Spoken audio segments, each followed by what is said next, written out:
The floor area of the suite must be no larger than 33% of the combined floor area of the principal dwelling and the secondary suite. Or here's a pro tip for you. When you're drawing up your offer to purchase, this is what I like to do. I put a condition for 2 extra visits to the property prior to possession. I always visit a property on possession day because, you have to take your meter readings, your water, your gas, your hydro. I found 3 deficiencies, and that's why you want to go on possession day. I found that anytime you get an off-market opportunity, you don't have a lot of time.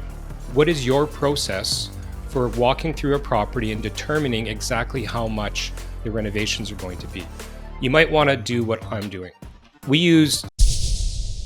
I'm Garrett Wong, and this is the Investing to Win podcast. How do you define success, and what does winning look like for you?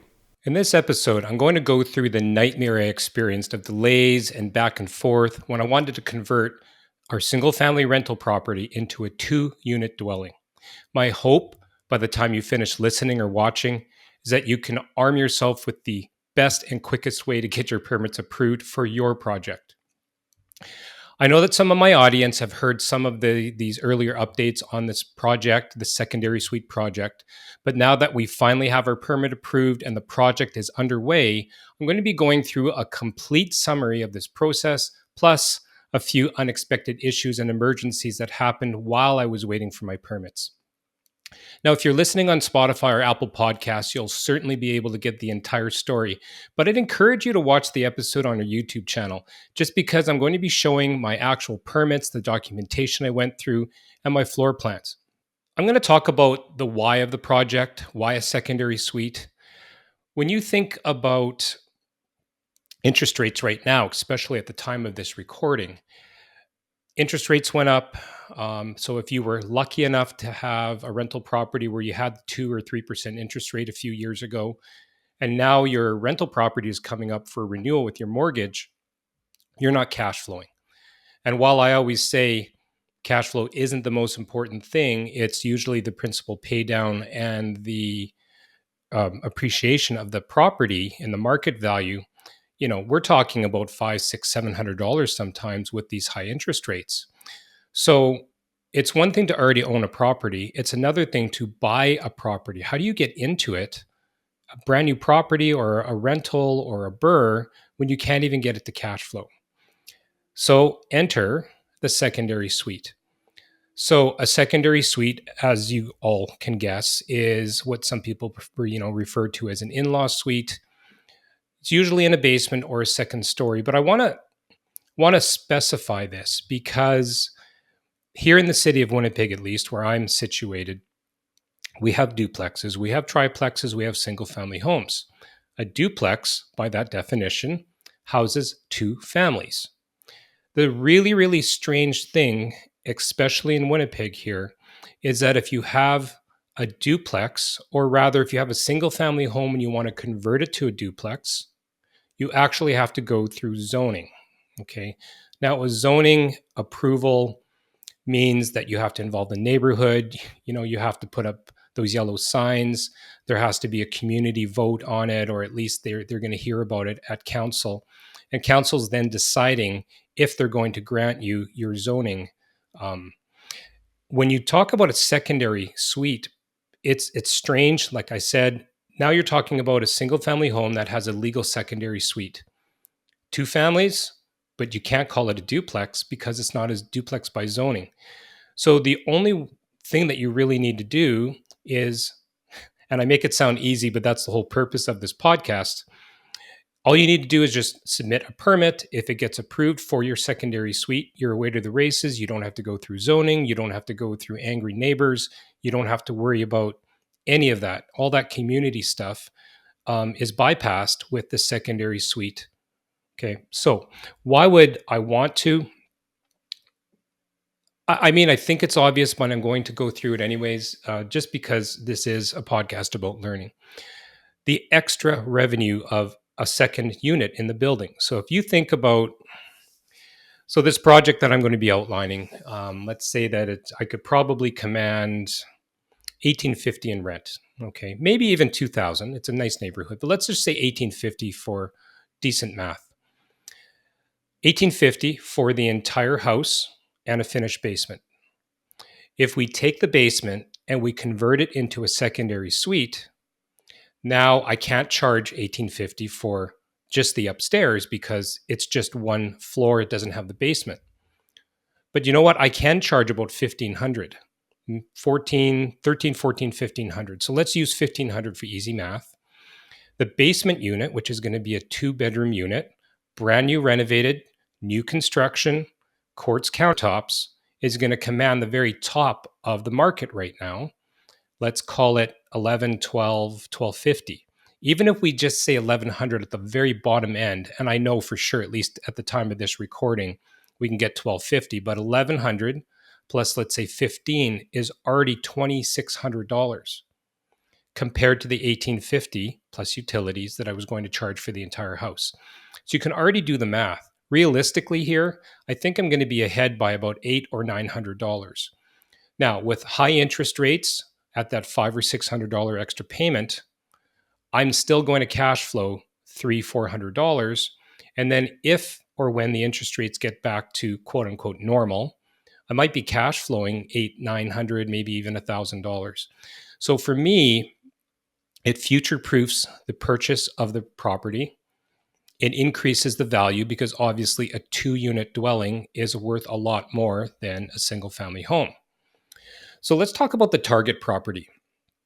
Now, I managed to get a phone call from my realtor, excellent realtor, and he said, you know what, I'm going to be listing this property in a couple of days. How would you like to go through? I can take you through this property. So I looked at it. It actually happened to be in a neighborhood where I grew up, maybe a block and a half from my childhood home. So I knew the area extremely well. I went to the elementary school a block away. I went to the junior high 3 blocks away. And I went to the high school 4 blocks away. So that ticks the checkbox for me. Already know the neighborhood. So now I needed to do a walkthrough. Now, when you think about all of you investors that are listening or watching this podcast, anytime you get an off-market opportunity, you don't have a lot of time. When we're talking about a quick flip or maybe just, you're going to be burring something and you can kind of estimate value, but what do you do when you're trying to estimate exactly how much a basement's going to cost? Or for that matter, what is your process for walking through a property and determining exactly how much the renovations are going to be? Now, there's a few ways that I know investors can do this. You can take a contractor with you or 2 or 3 through the property with you, which is fine. But if you're doing things quickly, or maybe you are wholesaling or you're trying to walk through a property where it's just you don't have time to get a contractor there, you might want to do what I'm doing. So you can do this on a spreadsheet. We use something called monday.com. Basically, what we do is we have calculations running on a spreadsheet. So you can even do this on Microsoft Excel or Google Sheets. And then the calculator is based on prices that my property management company has been able to pay for different categories: windows, doors, electrical services, plumbing, brand new kitchens, cabinets, roof, siding, driveways, garages, you name it. And because we've been in business for 25 years, I basically just had to go through every category into our company's historical pricing data, put that into my spreadsheet. So if I had a window job that had 6 regular windows on a main floor and it was, just for easy math, $12,000, well, then in my spreadsheet, I'm saying that a window of average size, let's say 2 feet by 3 feet, 3 feet by 4 feet, is going to be $2,000. So in that one column, you have window, second column, $2,000, and then you have your quantity. And then obviously in the fourth column, you're going to have your total. So it allows you to go through a property extremely quickly, count out how many windows we have, how many doors we have, go through with square footage calculations on painting, on drywall, on flooring. And so I went through and I decided that this is going to be a really good project. Now, the benefits of this particular property, number one, the upstairs was almost brand new renovated. I couldn't believe it. Normally, when you go into these types of single family homes that were built in the mid 60s, you've got an old kitchen, original cabinets, maybe some linoleum or vinyl on the floor, carpet, maybe original hardwoods underneath the carpet. This property had maple cabinets, had granite countertops. The bathroom was a little bit older. It needed a little bit of work. It looked like they had started painting. And the bedrooms, I mean, they were blue, but they were almost rent ready, depending on how much I wanted the renovations to look and the quality of them. It had older windows, but certainly functional. So to me, I'm looking at the upstairs main floor unit that was going to be unit one, and obviously the basement was going to be unit two, is almost ready to go. So I'm thinking, hey, we can even rent this thing out, which is going to cover my holding costs. So the other thing that I liked about this property is that even though it was a 1960s typical 1,100 square foot box, those properties were notorious for having a back door and then a little landing. And if you ever lived in one of these houses, and I did, like I said, it was the same neighborhood as my childhood home. You basically come into the landing, you've got 2 steps to go up into the main kitchen, which is your main floor, and you make a right turn 90 degrees, and the stairs are right there. So growing up, we hated that. You'd have people coming over onto a little landing that's maybe 3 feet by 3 feet. You've got 3 or 4 people there, after a holiday gathering. And, some people, literally our kids, could fall down those stairs. But the blessing for a secondary suite here is that back door, all we need to do, remember I said 2 steps up to the kitchen? Well, that can become a door into the main floor. So that's their back door. And then you just make a right turn down the stairs, and downstairs we would have the independent door for the secondary suite. Perfect. The third thing I really liked about this property is even though it had a back lane, it also had a front drive. There was about 5 or 6 properties on this street that had a front drive.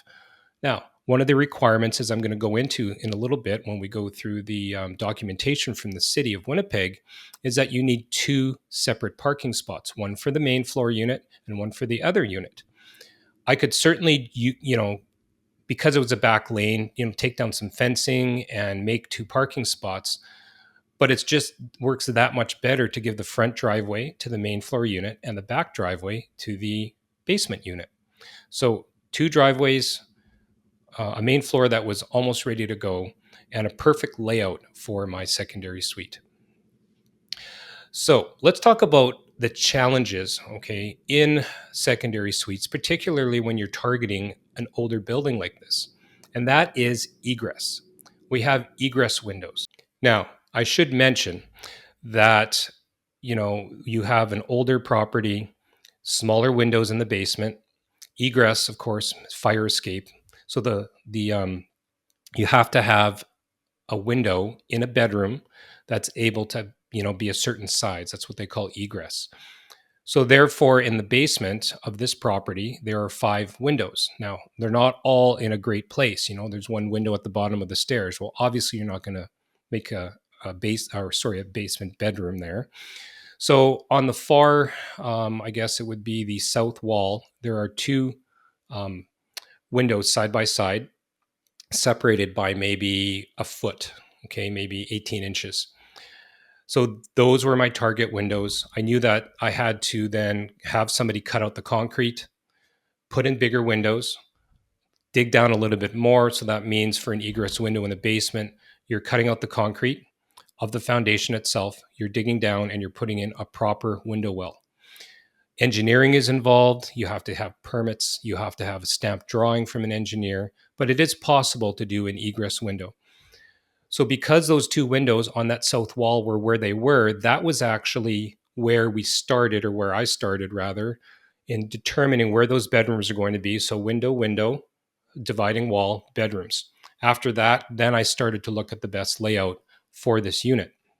And there was one other challenge, and that is, or 2 rather, where the plumbing stack was and the breaker panel. Now, the requirements also say that each tenant must be able to have independent access to reset their own breakers, meaning I can't have this breaker panel that's in the basement that controls the upstairs as well in the secondary suites closet. We have to designate that into a common area.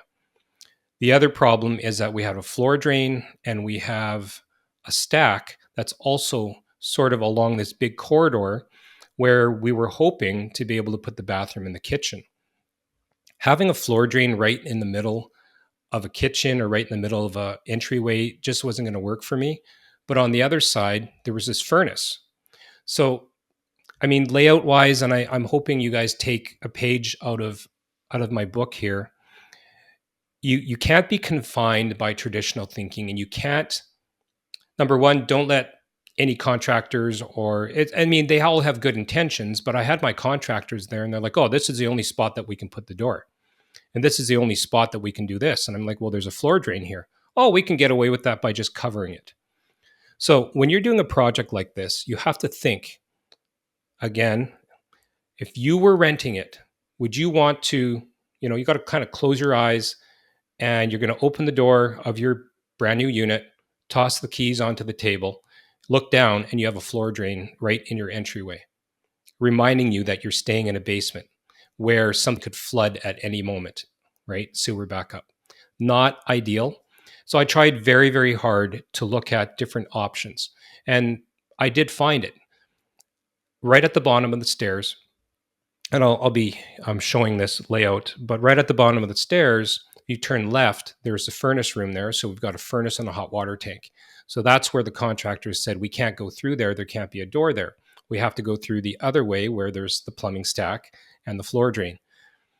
So after thinking about it and thinking outside the box, I'm like, okay, well, we have an old furnace, we have an old hot water tank. Why can't I just move those since I'm going to be changing them anyways? We can move them anywhere we want as long as they're going to line up with the main plenum and staying underneath the main beam of the house. Okay, so now I had my answer. So I started drawing a sketch of what I was going to be doing. The kitchen couldn't really stay near the stack because we also had issues where that was going to be where the common area was. Okay. But really, I mean, there was a wet bar in the corner, but I also wanted my door there. So as you can see, as I'm showing with my layouts here, I mean, really, when you're talking about plumbing, it's really as simple as jackhammering a drain into the floor. And then all you need to do is put your pipes in. Supply pipes are going to come from the ceiling and go through walls. Not a big deal.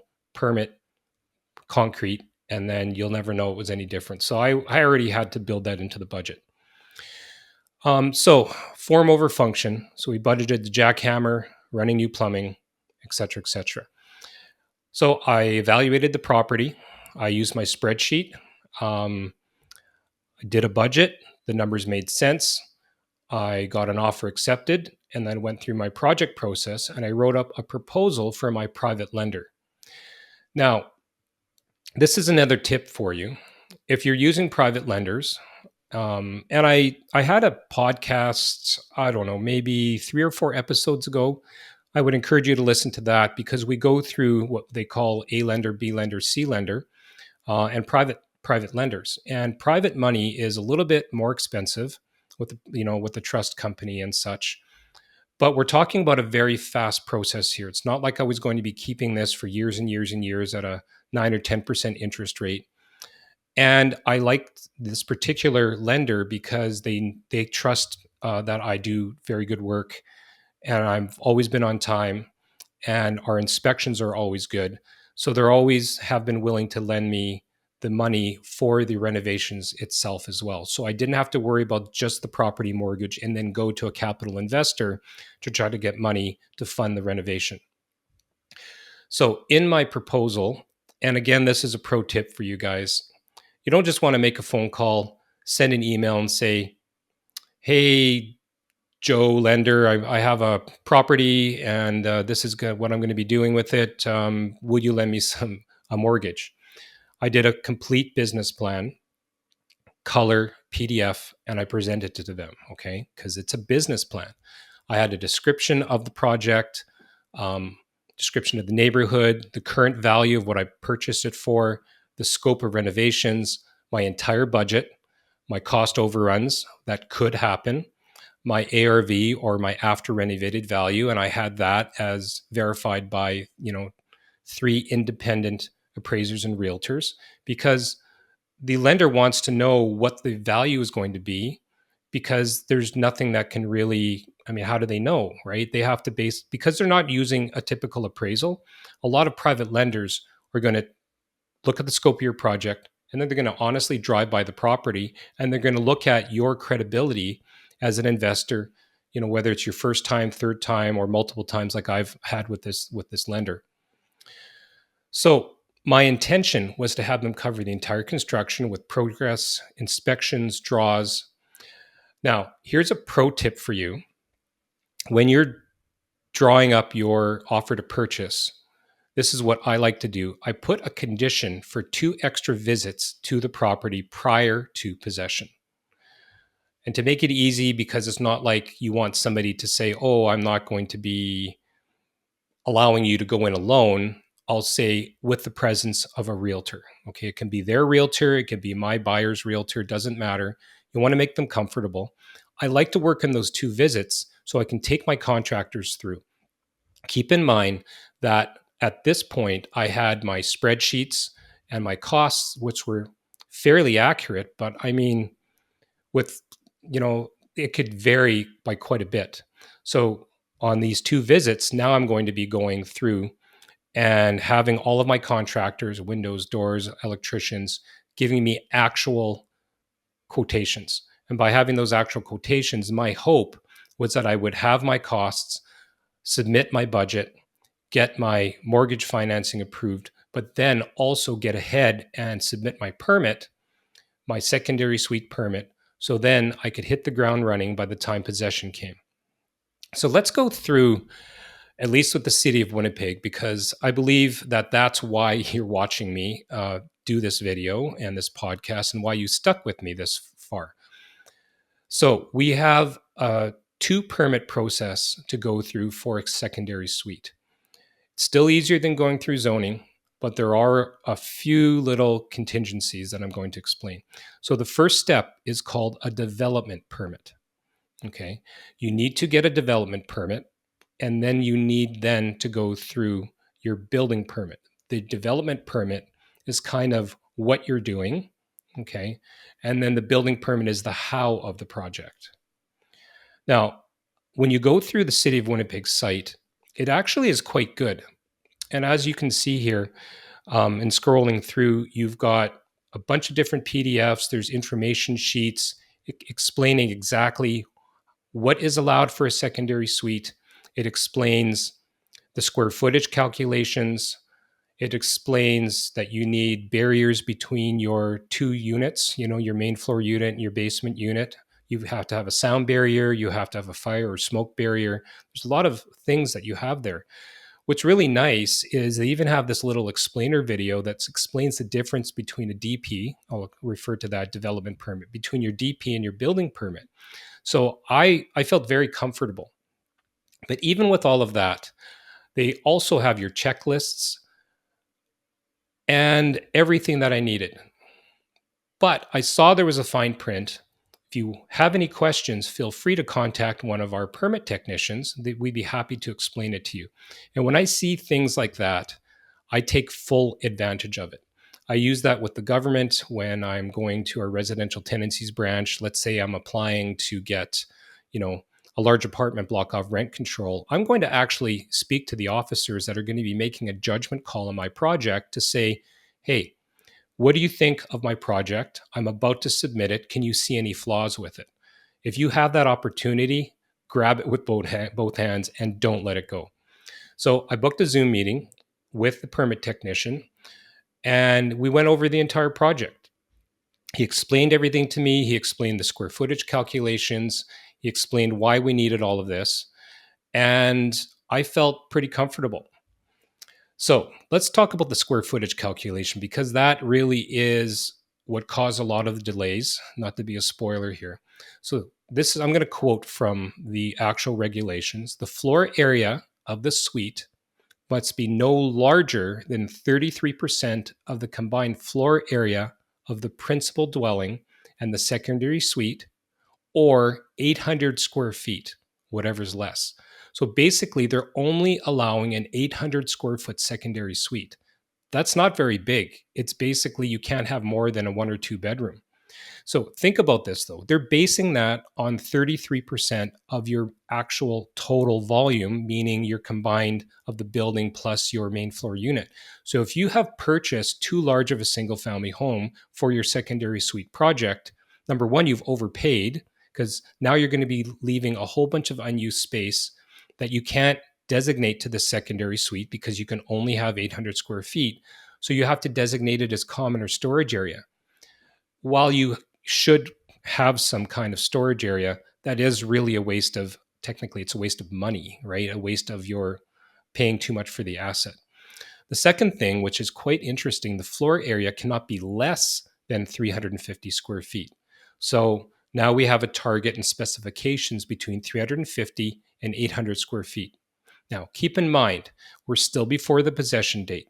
I allowed 6 full weeks for my 2 visits and for my estimates and to submit my permits so I could start as soon as we received the keys from the lawyers.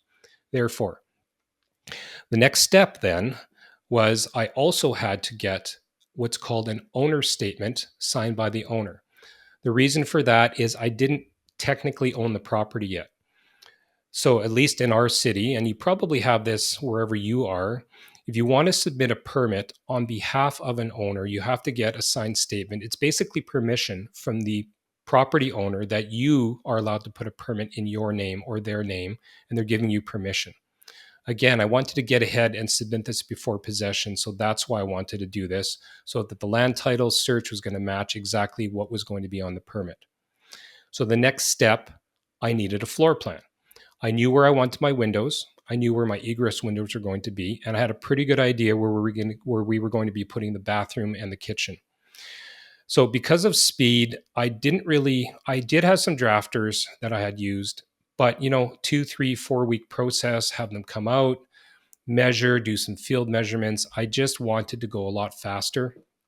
I do have a little bit of experience being a kind of a self-professed computer nerd, that I knew how to use like home CAD programs. So, of course, being me, I went to Home Depot. I bought a really nice Bluetooth measuring tool, which synced with the program that I was going to be using. I researched some software there. I had to learn that CAD program. And then I did my complete layout. Looked very professional. It had all of the labels, electrical, it had all of the dimensions on everything. Basically, I went through the permit application checklist and I tried to mimic exactly what they wanted. I then had my door and window company that our property management company uses quote and to draw plans for the egress windows, including stamped engineering drawings. I had all of that, followed the permits checklist, made my payment, and now it was just a waiting period after I submitted everything. Finally, now I'm still waiting for the permits, but possession day comes through. Get the keys from the lawyers. I always visit a property on possession day because you have to take your meter readings, your water, your gas, your hydro, and call them into the lawyers. I went there. They had this lovely rope door, rope for a door handle in the back, but whatever. We were going to be changing it anyways. But I found 3 deficiencies, and that's why you want to go on possession day. I found that the gate for going into the backyard was broken and on the ground. I don't know why, but then I also found a broken window. And there was this very large snooker table, a 6-foot by 12-foot snooker table in the basement. And I thought they were going to be taking it, and it was still there. So the fence gate, I could argue with it, have them send a handyman, honestly, because everything that is supposed to be during possession is supposed to be the way I viewed it during the showing. But I had my drill with me and I had screws, so I took 5 or 10 minutes just to fix the fence gate. The broken window I had an issue with. But we went back and forth a little bit, and it turned out there was actually a hailstorm, if you can believe it, 2 days before possession. And I believe that's what broke the older window. And again, I was going to be changing the windows in the matter of a month or so. Now we get to the pool table. And this is an interesting story. So with the contractors, are like, oh, that thing must be worth a lot of money. It's a Brunswick, it looks really, really old. It actually, was probably almost 80 years old, according to my realtor. So great. Try to look on Facebook to see what some of these are going to be worth. And they're worth surprisingly only about $2,000. So I'm like, okay, well, maybe I'll just give it away. I mean, 6 by 12 foot, right? But there were a lot of 6 by 12 pool tables on Facebook. So I called a local games room that I had installed my pool table in my house. And I was shocked. Number one, he said there's 5 independent pieces of slate that you take apart for this table, and each piece weighs like 1,000 pounds. So he said, be very careful trying to give this away to somebody because number one, they could hurt themselves. And number two, they're going to wreck the pool table and they're not going to be very happy with you. I said, well, how much is it going to cost to move this pool table? He said, well, just to disassemble it and delivery charge to wherever you want it to go, $2,500. Okay. And he said, plus, if they want us to reassemble it, on that site, it's another 650 plus tax. So we're talking about almost $3,500. So I can't just give it away because that means somebody's going to have to commit $3,500. So, I mean, I wasn't about to just, eat the costs of having to move this thing on my own. That's not really fair. So I went back to my lawyer, went back and forth, didn't hear anything. He said, okay, the family will call you. The family will call you. Nothing. After some threats, finally, I spoke to the owner and he said, okay, fine, we're going to have to get rid of it. His nephew had been living in the house prior to us buying it. So the owner said that he was going to rent a bin, drop it into the driveway, like one of those large junk hauling bins. And his nephew is going to be there this Friday to basically break apart this pool table and put it in the bin. It's going to haul away. So Friday comes, I'm there, and they're late. Oh boy, I just, when I think back to this, can you imagine my frustration? And I just want to get going on this project. So they're late. Then they finally show up an hour late. And then they're like, oh, you know what? We forgot our gloves. So we're going to have to go to Home Depot. So they go to Home Depot, they get some gloves, they come back. I hear some banging and whatever downstairs for about an hour. And then they come back up. They have to go rent a tool because they need to be able to break this thing apart like a jackhammer. They were trying to hit it with a sledgehammer. Long story short, 6 hours later of me waiting around in this house, they're finally done. All right, so let's transition. In the meantime, I finally get an email back from the city and they need more information. My floor plans are not accurate. Now, I had submitted the main floor plans based on just my floor plan that was from a virtual tour software because I didn't think I needed to have accurate floor plans for the upstairs. Well, they were accurate, but they weren't in the same format of my basement plans, my actual plans. I went and made the changes. I want to point out that this is in the summer, and at least in our permit department in my city, there's a 3-week lag time between responses. So think about that for a second. For them, so you submit something or you ask a question, it takes 3 weeks for them to respond to you. So it came back and it was still wrong. So now I'm dealing with over a month now, right? Submitted it, waited for 3 weeks, resubmit, heard back 3 weeks later, it's wrong. That's 6 weeks of wasted time. I happened to be going for coffee with a fellow investor. He had done one secondary suite and he had a fantastic suggestion. He said, why don't you get a professional drafting person to draw up all your plans? He even recommended somebody that had done like 10 or 12 of these secondary suite projects. And now it's going to be on letterhead. It's going to be properly submitted. They're going to be using the actual symbols. I mean, what do I know, right? I mean, I'm just an amateur here. I initially did this myself for speed purposes because I wanted to submit the app, if you recall, as quickly as possible before possession. But now we're after possession. So he gave me a referral. I spoke to the drafting company. They came out the very next day. They took their field measurements. Perfect. 2 days later, they had the plans emailed off to me based on my home CAD drawings. I submitted those to the city. Now, in the meantime, while waiting for the permit, keep in mind, in August, I submitted the permit, and then there's possession. So I want to give you an update on some of the other things that were happening at the same time during this waiting period. In the basement, they had this older floor tile. And being a 1960s house, I did suspect that it was going to have asbestos. So I worked that into my budget to have to remove this maybe one room full, maybe a 10 by 12 foot room. So I had my asbestos company come out. I had it tested. But again, and I love working with companies that look at the bigger picture. They said, you really need to test your drywall and your stucco because of the age of the house. Drywall and stucco can also have asbestos. So now I'm a little bit freaking out. Maybe not about the stucco because we were going to be removing the chimney on the outside, but the drywall upstairs, we were going to be doing some renovations. If I had to do asbestos removal on the upstairs, it was probably going to add another $9,000 or $10,000 to the project. Removing the chimney, the reason we were thinking about removing the chimney is because we were going to be changing the roof and the furnace. So we're not going to be needing the chimney anymore. And one thing I like to do, if possible, if you don't have, again, it's all about timing.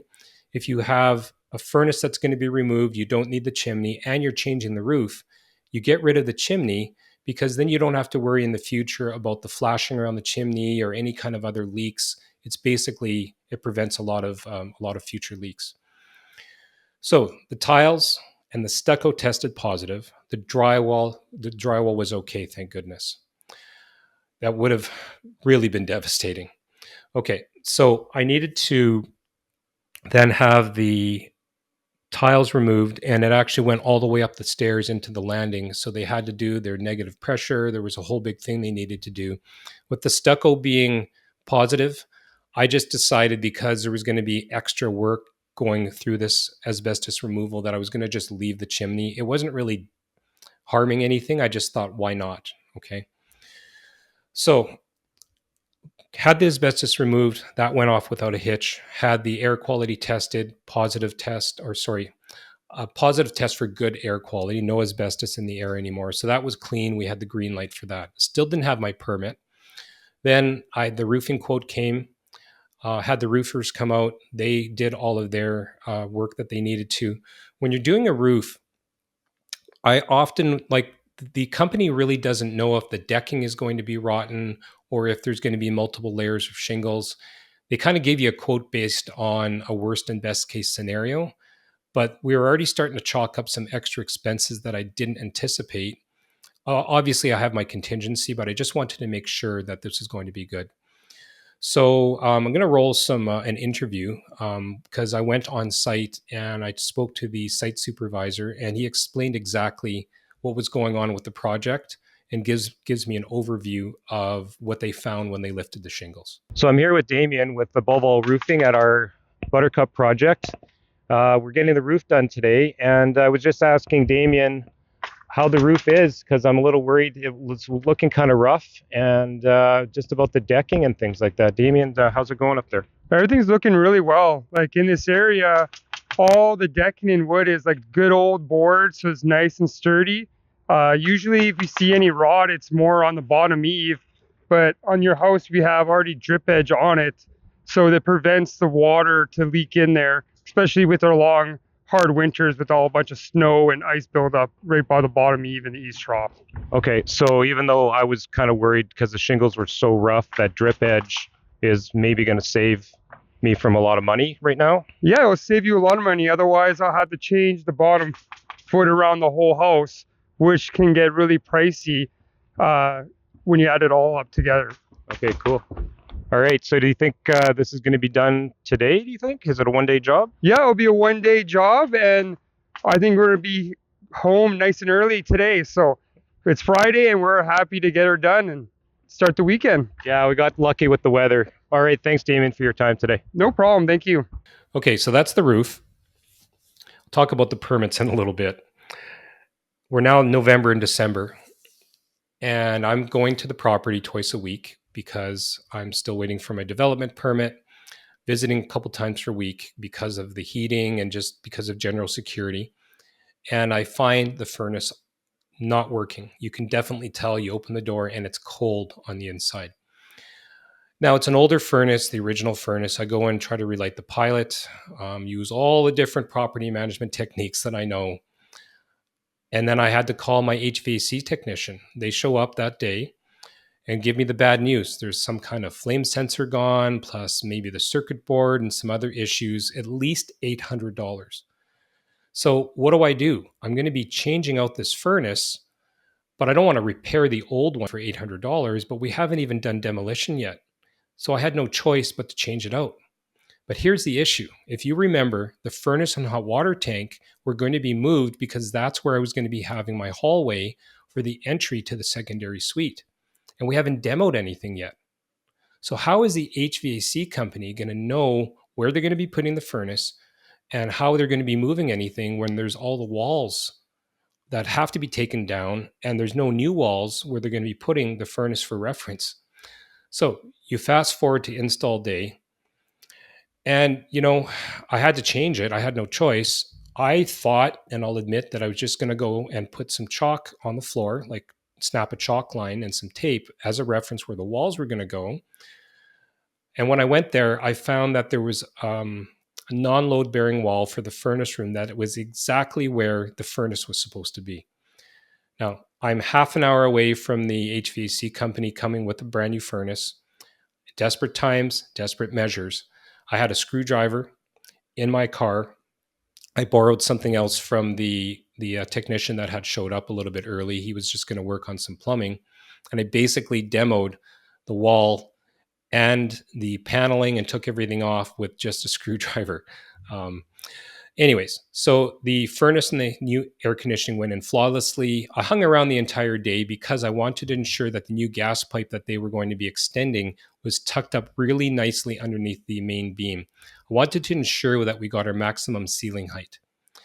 So here's the new furnace. You can see where, it's not completely done yet because there's going to have to be a wall put up. But again, chicken and egg. The conundrum is we don't have our permit yet. We put the doors and windows that went in, but obviously not the window egress windows because it was engineered tied to the permit, which I didn't have yet. But the windows and doors went in really, really nice. You can see how beautiful they are. Brand new front and back door because I also wanted to improve the cosmetics of the outside of the property along with the new roof. So let's get back to that pesky DP, my development permit. I did have some drafting issues, and I don't want to speak badly of them.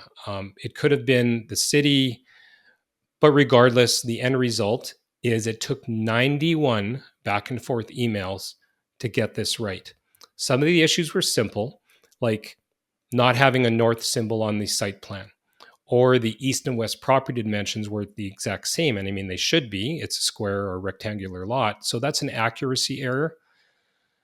But keep in mind that every time there's an error, it's 3 weeks. So if you go back and forth 3 times, that's 9 weeks or 2 months. So you can see why my project is behind by 6 months.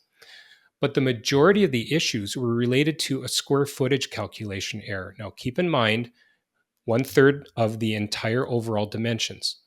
But now there's a difference between the inside and the outside, right? Because if you're taking inside dimensions, you're starting with a smaller square footage. You take 1/3 of that, and then you base all of your dimensions on that for your new secondary suite.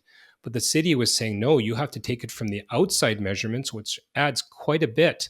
So they kept rejecting this. Keep in mind with the 3-week conundrum of the back and forth, and it just took months and months.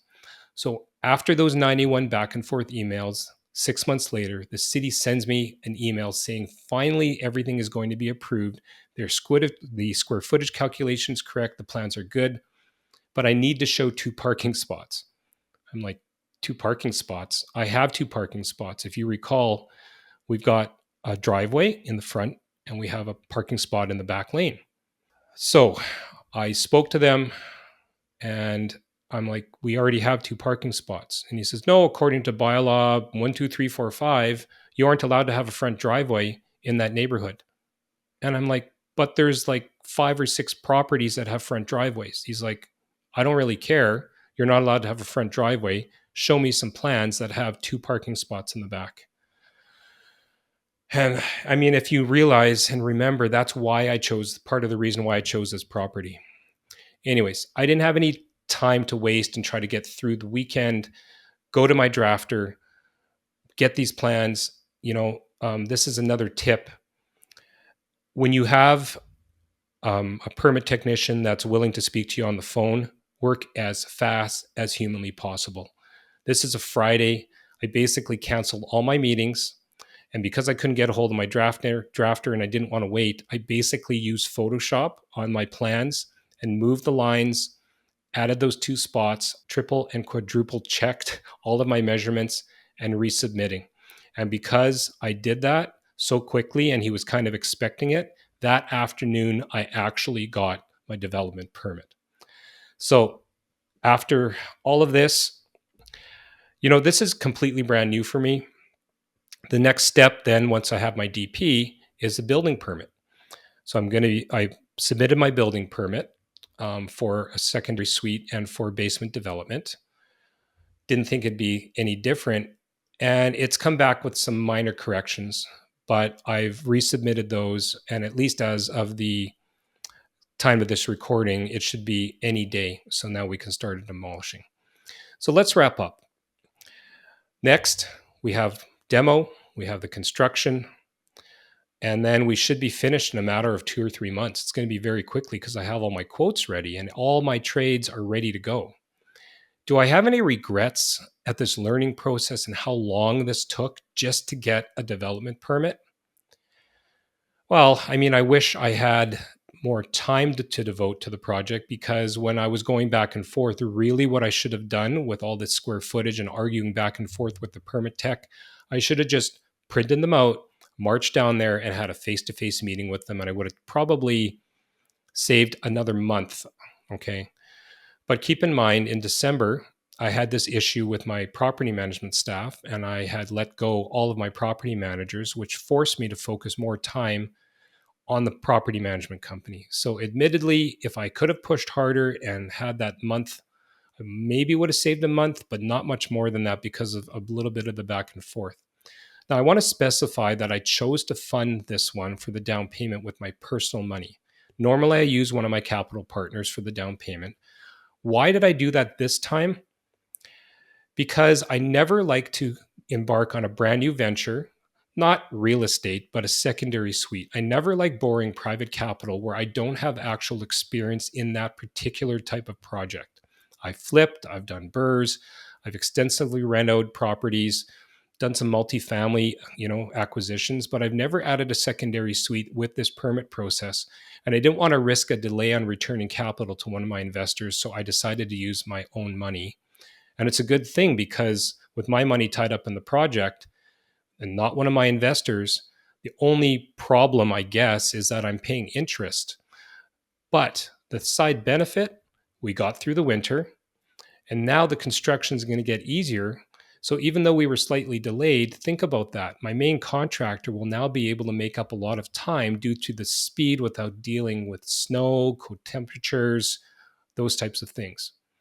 So on my next secondary suite, because again, I want to do 8 or 10 of these, this is going to fund my personal retirement. Yes, I definitely go with one of my capital partners because using my own money is just slower, right? I want to do at least 2 or 3 of these per year.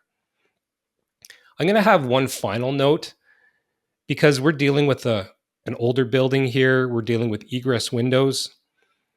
Last episode, I had a real estate developer come on to the show. And he talked about dealing with new versus nasty. Those are his words, Darcy Marler. It was a really, really good, I want to say almost enlightening episode for me, because now I'm going to take his course in real estate development. I'm going to learn how to do a secondary suite with brand new construction on a vacant lot or an infill lot. Then I won't have to deal with asbestos, egress windows, custom made windows, right? Because now we're doing windows on openings that are custom made. Now perhaps I can buy spec windows from a big box store and design my plans around that. Additionally, because I want to do a lot of these, I can have one big plan, use the same plans over and over and over again. So now I'm not customizing my drafting plans each and every time I buy a building.